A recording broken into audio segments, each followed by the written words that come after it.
Hey guys, welcome back to the Crowdfunding Demystified podcast.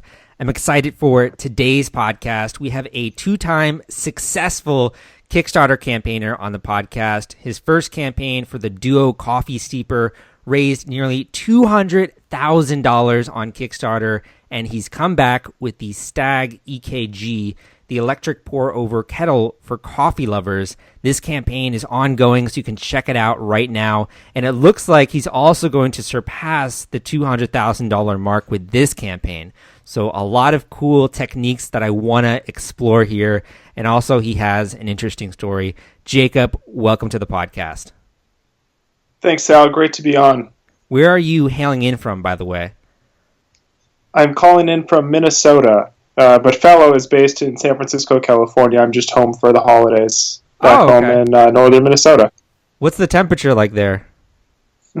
Cold. You do any snowboarding or skiing up there? I think we're going to do some ice fishing this weekend. Oh, nice. Sick. Yeah, there's not a ton of snow, but it's cold enough the ice is frozen, so we should get out and be able to do some ice fishing. Very cool. I'm also from outside Boston, so it gets really cold there. I just remember literally the winters growing up, the things I loved were skiing, obviously ice skating, and also, this is sort of a segue here, loving just a warm cup of coffee or tea or hot chocolate. Man, that just brings back so many memories for me. Yeah, absolutely. You shovel the driveway and scrape the ice off the cars and then come in and have a warm cup of coffee. Exactly. So let's talk a little bit about your new Kickstarter campaign, the Stag EKG. I'd love it if you could just introduce the listeners to what this product is and give just a short description for those out there in the audience. Yeah, for sure, Sal. So we're Fellow. We're a small team that designs beautifully functional tools for coffee lovers. Our first product was the Duo Coffee Steeper that launched on Kickstarter 3 years ago. And our follow-up product was the Stag Stovetop Kettle, which we launched about a year and a half ago. And that quickly became a hit and a favorite of home baristas and coffee pros. But for the last year and a half since launch, we've been getting email after email and request after request for an electric version of the stovetop Stag kettle. But we didn't have the resources that we needed to launch our first electronics product. So we came back to Kickstarter almost 3 years to the day after our Duo campaign to see if we could get support from the crowd to fund the development of an electric version of our popular Stag kettle. And you hit your goal literally within the first, 24 hours? Yeah, our goal was $100,000, and we hit $100,000 in the first 22 hours. Congratulations, man. That's a great success right there. It was incredible. I'm looking here at the kettle. It's just incredibly beautifully designed. It has this stunning minimalistic design. I went on your Facebook page. You have people commenting, would you just look at that sexy kettle? I've entered the giveaway by tagging so-and-so. Thanks. It's just a really cool looking it's a cool product. You can tell a lot of thought went into the overall design of it, and now it seems like it includes Bluetooth app connectivity. So it's it's sort of almost makes me think of tea in the way that it's designed. We think of coffee like this really clunky pitcher that you pour in the office. This is actually very refined. Yeah, that's our brand. That's what we're going for. That's great. To hear you say that. We talk a lot about products being, both beautiful and functional. So the kettle itself, performs better. It's biased, but it performs better than any other kettle on the market. It has a weighted handle to move the center of mass closer to your hand, precision tip, and a built-in thermometer. Yet it's sculptural and it's almost a piece of art. We have so many customers who buy the product just to display in their kitchen. And actually just don't even use it. They just think it's beautiful and want to have it as a showpiece. Very cool. I want to start this podcast with exploring your story a little bit. So you launched the first campaign, I believe you said 3 years ago. Let's dive deep a little bit back into the past. What was going through your mind when you were starting this company? Was this something that you had intended? What were you doing in your career basically before Kickstarter?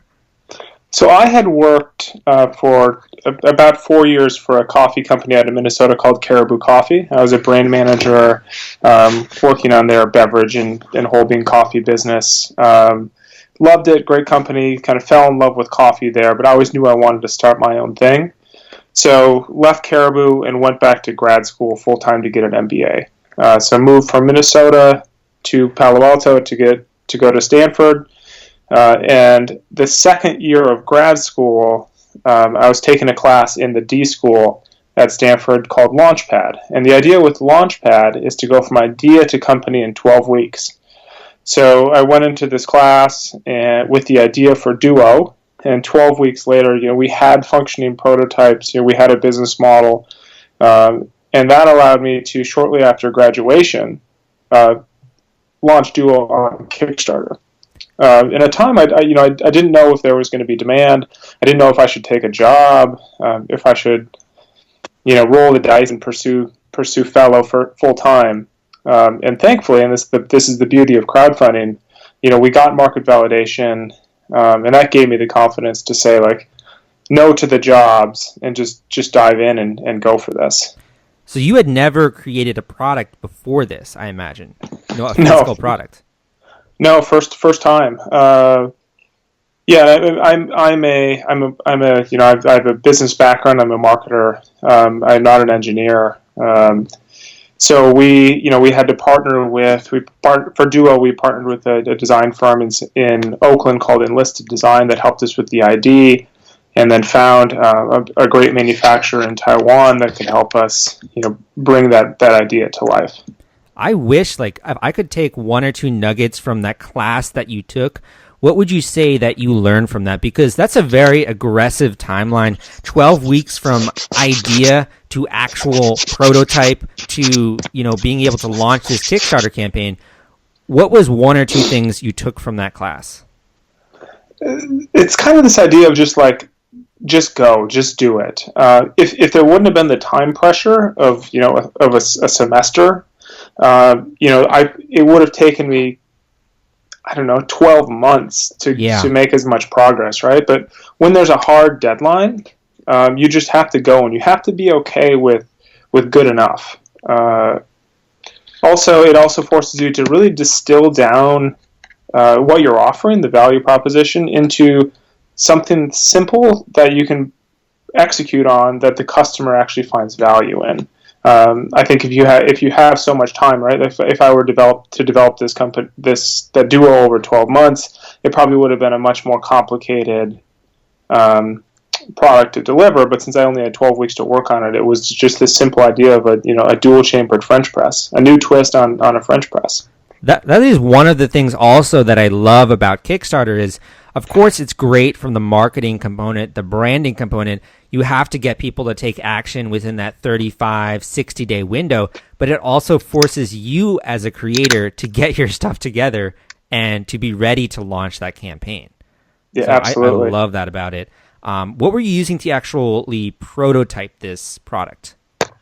So we think a lot about product development in terms of looks like and works like. So early prototypes, we had we had CAD renderings. We worked with designers. We had sketches. We had foam prototypes to get an idea of size and feel in the hand, and then we had the works like prototypes that didn't look great, but they brewed coffee like the final product would brew coffee. So you kind of parallel path this works like and looks like. And then eventually, when you're confident in both the design and the functionality, then you invest in the final functioning prototype. And to do that, we worked with a prototype house that specializes in making one-off prototypes, and we made the Duo that we used in that Kickstarter campaign. This took a tremendous amount of risk on your part, and also a tremendous amount of confidence, because you think about coffee makers. It's very difficult to break into a market like that when there are so many products, and yet you guys did exactly that. You did put in all this work, you launched this campaign, and you ended up raising almost $200,000 with the first campaign. That's great work, man. Thank you. Yeah, it's a crowded space, right? And you have to have a message that kind of cuts through that noise. And thankfully for us, like Duo had that message at the time. So I want to get into the marketing of your second campaign, but before we do, I do want to ask you, I think that when we initially raise money on Kickstarter, Indiegogo, other websites, we think of that as sort of like the end or the success here. Like I raised all of this money. Whereas really it's when you ship out the rewards and you have all these customers for your new business. So could you speak to that, the reward fulfillment process, or what that was like when you finally finished this campaign? Yeah, absolutely. So if you look at Duo just in isolation in a bubble, it was a massive failure, right? Like we lost money on that campaign, but that's the wrong way to look at it, right? Because Duo allowed us to create a company. A fellow wouldn't exist without Duo. So you have to kind of look at ROI over the long run. Um, and through Duo, we were able to launch. We're on product number 5 right now, and none of that would happen without that initial Kickstarter support. You also, develop this really passionate following that looks forward to what you have in the hopper and what you're going to launch next. And it's because of that following that the Stag EKG was able to have such a massive day one. And without the prior success and the years of brand building, I don't know what Stag EKG would be at right now. Was there anything that you learned about the fulfillment process or setting up all of these different systems in the business? I mean, the Duo fulfillment was literally us in a warehouse slapping labels on boxes.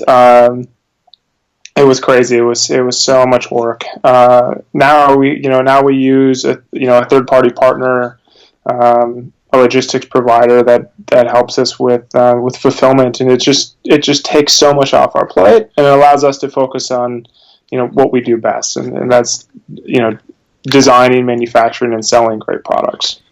What I'm loving about your story, you seem like a pretty smart guy. And you're going into this, you're learning so many different things. You're learning about fulfillment by doing it yourself. You're learning then how can I outsource this? What parts can I, extract from my own time? You're learning about marketing. You're learning about all these different things. And you're doing it in such a short span of time. Like that is so cool to me that there's that level of urgency that was created with your campaign. Yeah, thanks, Sal. And like to be honest with you, part of that's necessity, right? As a startup, we fight to stay alive every month. So we have to, do 3 months worth of work in one, and that allows us to keep moving forward. I also think it's a testament to how much you care about the product. Like nowadays, we don't want to support campaigns or we don't want to buy products that the person doesn't really care. Like they're taking something cheap off of Alibaba or something cheap and trying to hawk it. You clearly are going through the work to fulfill these rewards. You're putting a lot of effort into making a great product, and that stands out. Thank you. Yeah, that's something I took away also from your campaign. Thank Okay. you. Yeah, it's not.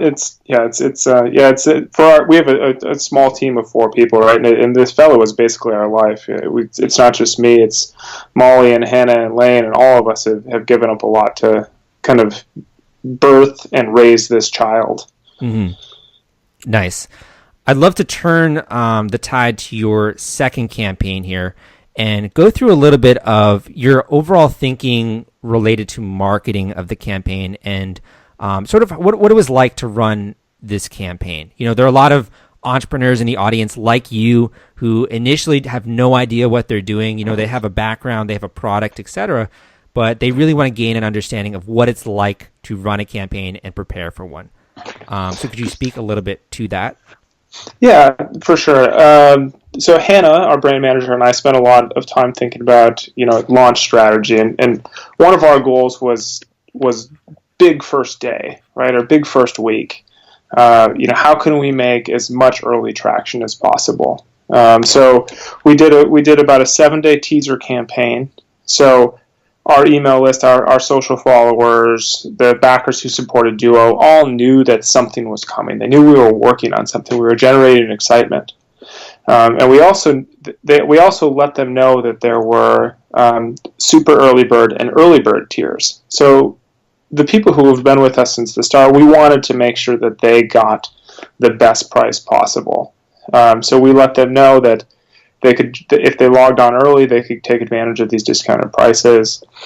We launch and then immediately email and message this group. It's 15,000, 20,000 people. And that drove just a ton of traffic to our page within the first couple hours. And then that allowed us, to be recognized as a product that Kickstarter loves, to be featured prominently in Kickstarter's kind of recommendation engine. And kind of that early traction then just allows us kind of the luxury to start from a point of success, and then when we reach out to press, they see us as a successful campaign and not a campaign that has 27 backers. When you were doing this upcoming launch, how early was this? Was like you were starting to email a week before, 4 weeks before, 2 months before? When were you actually starting the push with your subscribers? We let people know a week before launch, and we had talked about kind of the pros and cons of doing it earlier, and that what we basically said, like, that's enough time to get someone excited. That gives us enough kind of marketing cycles to get the word out, but it doesn't get stale. We were worried that if we promoted this a month or 2 months in advance, people would kind of lose interest, and we thought 7 days was about the right amount of time. Okay. That always surprises me. I think also when you first hear that, people maybe misunderstand that you have built this relationship with these subscribers over time as well. These aren't just cold people, cold emails. These are people who know what you're doing. Maybe they've bought a product of yours before. Did you do any kind of like segmentation at all, or was it just like a blast to your email list? There was some segmentation. So our different groups would be kind of, people who bought Duo, people who have purchased a fellow product, and then just people who are subscribed to our email list or part of our social following. And then we staged communication and gave earlier notice to people who had supported us in the past. Nice. And then we also had kind of we had an Easter egg on the website, and someone was you were able to kind of find this Easter egg and then sign up for a special segmented email list that got you early notice. Very cool. I was watching your video. Man, it's pretty funny. If Thank you. Whoever's listening to the podcast, you definitely got to go check out Static EKG. Watch the video. It is hilarious, man. That's takes some doing. Congrats on that. Thank you. That was a lot of work. Yeah, I can imagine. Yeah. Here's a pro tip here: like, don't underestimate the time and effort that it takes to launch a great video. It's just. I love the personality, though. That's something that stood out to me. Yeah, thank you. And it's again just us trying to create a relationship with our fans and break through the noise and not be stale. We're not pretentious. We make beautiful things, but we have fun doing it. So you had a lot of time between this first campaign and the second campaign. Were you doing any kind of learning about crowdfunding or marketing, or were you pretty much just like solely focused on the business? I'm just kind of curious out there if you did access any kind of resources at all to learn about crowdfunding or marketing as you were before your second launch. We had a bunch of learnings from the first campaign, things that we wanted to do differently. We read a good number of blogs. But really, that time between the first and second campaign, we had launched Stag, Raven, Joey, a pour-over system. So we were pretty busy with all those other products, and we weren't even sure if we were going to go back to Kickstarter. But kind of given the complexity and the cash requirements of the electric version of Stag, and kind of the appeal, it has that kind of Kickstarter feel to it. Given that it is app connected through Bluetooth, it seemed like a good fit. Mm-hmm.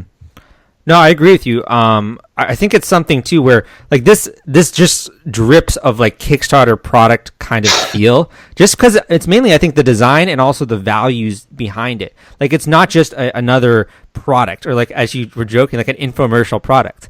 It's actually something that's a cool new growing company. So I can totally see that.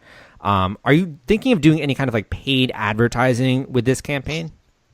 We absolutely are. We've just dabbled up to this point, and I think after the holiday break, because we've been, in addition to pushing our Kickstarter campaign, we've been pushing our core products just as gifts for holiday.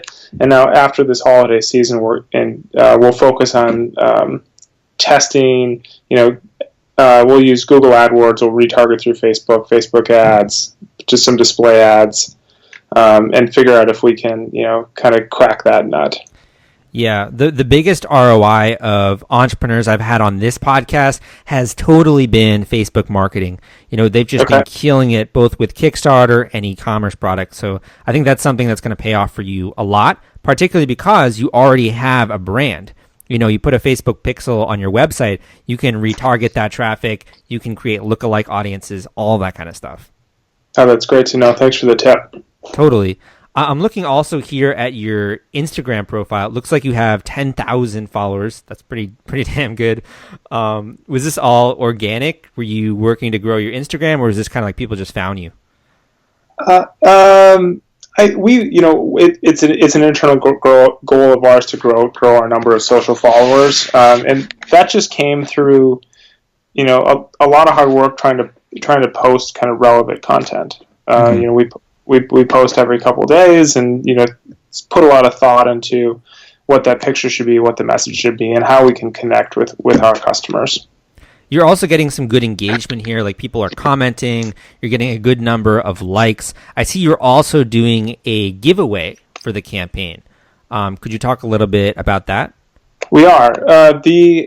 So the Stag EKG, it's a partnership with a company called Akaya that actually launched on Kickstarter probably about 4 years ago, and they make very high-end, pro-level coffee scales. So part of this campaign, the giveaway is, we've got weekly prizes, one of which being the Akaya scale, and then a grand prize, which is a gift set of assorted products. And all people have to do to enter is just share our campaign and tag 3 friends in the comment section. Okay, are you seeing good traction from that? Is that something you think you're going to do again in the future? I don't think it'll be ongoing, but for big events or big product launches, absolutely. We've got our organic reach on that campaign is in the tens of thousands of people already, and we haven't spent against that campaign yet to promote it even on Facebook. Nice. You're doing so many different things, I think, right, with not just this campaign, but with your marketing in general and testing out all of these things. Like, we think that there's like a proven path to get to X, Y, or Z. And really a lot of it just comes from testing, and trying things out. No, I could not agree more, because what works for one brand is not going to work for the other. So we, the idea is, light a whole bunch of little fires and see which one burns. And so one thing that I thought would be very successful that we haven't cracked yet is harnessing Instagram influencers. And we, for whatever reason, we're not getting a ton of traffic from influencers to our site when we promote through the influencers. But that's something we would not have known if we didn't test. Mm-hmm. I think that's something, even like YouTubers, for example, cracking that nut and understanding how do you get people that traffic to convert. Even if you buy, an ad on a Instagram account, how do you get that traffic to convert into dollars? Like all of these different things, it seems like you're learning and you're growing and you're going in the right direction. And that's something that's very difficult to do because there's a lot of uncertainty. That's something that I myself can empathize with my website, my various products, etc. You're learning as you're going, sort of. Yeah, absolutely. And it takes a lot of time. Totally. So where do you see this campaign and your entire company going in the future here? It seems like at a very young age, you started this in your 20s, that you launched a company that is in a very crowded space. You were able to get market share here. You're getting attention. Where do you think that you're going to be going with this, or what are your thoughts on that? I think for us, there's still a lot of room for us to grow within coffee, and at least for the near future, we're going to focus on designing and manufacturing and selling beautiful coffee products that help baristas. I don't know where exactly that goes, but we're a coffee company. What's been the hardest part of this entire journey? How much time do we have? The manufacturing was difficult to set up initially. We've got a reliable supply chain in place. Now, we have a full-time engineering manager, Molly, who makes my life a lot easier.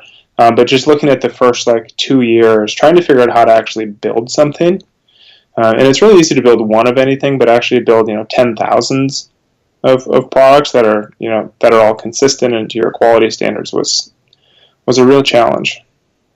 So the hardest part was then setting up those systems like manufacturing, shipping, etc., to get something of a reliable quality and getting it out into the hands of your customers or backers.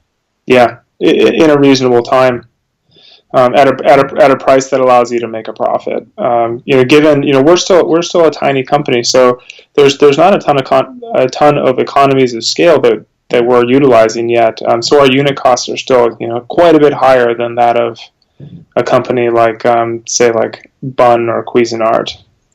So I know that you went to school to learn a lot of these different skills.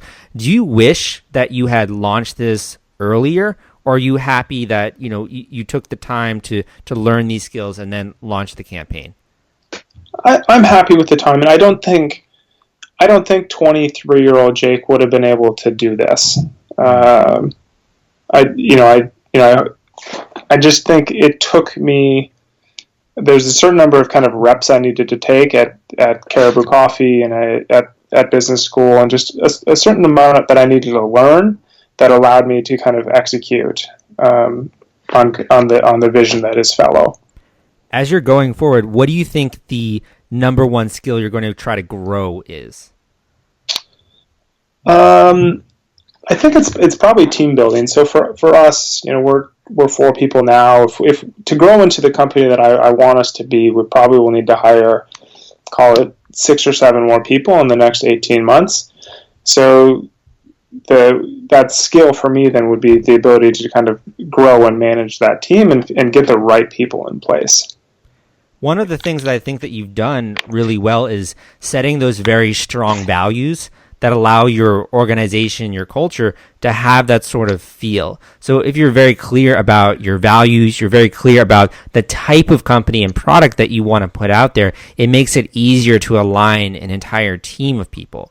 And that's something I think that people listening to this podcast could emulate from your campaign, your product, your story, etc. I think you've done very well. Thank you. Yeah, that starts I remember writing our job descriptions for the positions that we do have, and even the job descriptions are kind of over the top and transparent and honest. And there's a line in there that I remember that's basically here's the deal: you will be packing boxes, you will be slapping labels, you will be sweeping the warehouse. You're also going to be doing marketing and sales and engineering, but this is a 4-person startup. Know what you're getting into. Mm-hmm. We're sort of coming to the end of the interview here, and I want to give you a chance to say something to the audience, to either pass on a tip, a bit of advice, a word of encouragement, thinking back to 28, 29-year-old Jake, who's launching his first campaign.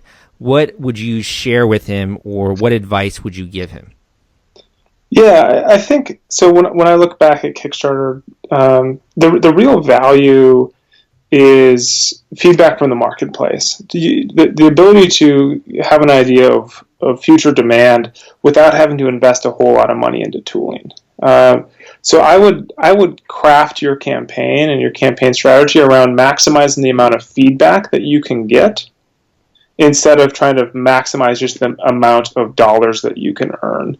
Um, so that's a big learning. And then also, like, I wouldn't look at Kickstarter as or crowdfunding as like a get rich quick scam. Like, I don't know the actual numbers. I've got to imagine most crowdfunding campaigns lose money or break even, right? So if you go into this, like, go into it, with a long term horizon that says this is step one of the 10 things that I want to accomplish with this company, and don't just think that you can kind of flip a product and make a quick $100,000.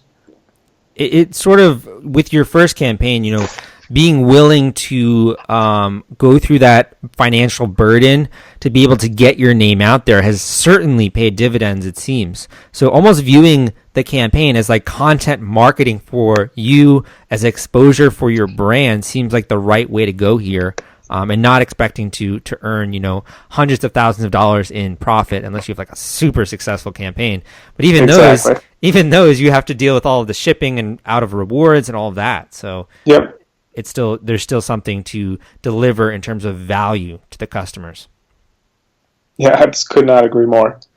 Awesome. Well, thank you so much for coming on the podcast. Guys, it is a lot of work to run a Kickstarter campaign. It's a lot of work to build a new company. And that's why the Stag EKG is the best companion for you as you're having coffee and getting energized. And man, I'm like powered by coffee, to be honest. Coffee and Diet Coke like powers me through the day sometimes. So it's a cool product to check out on Kickstarter.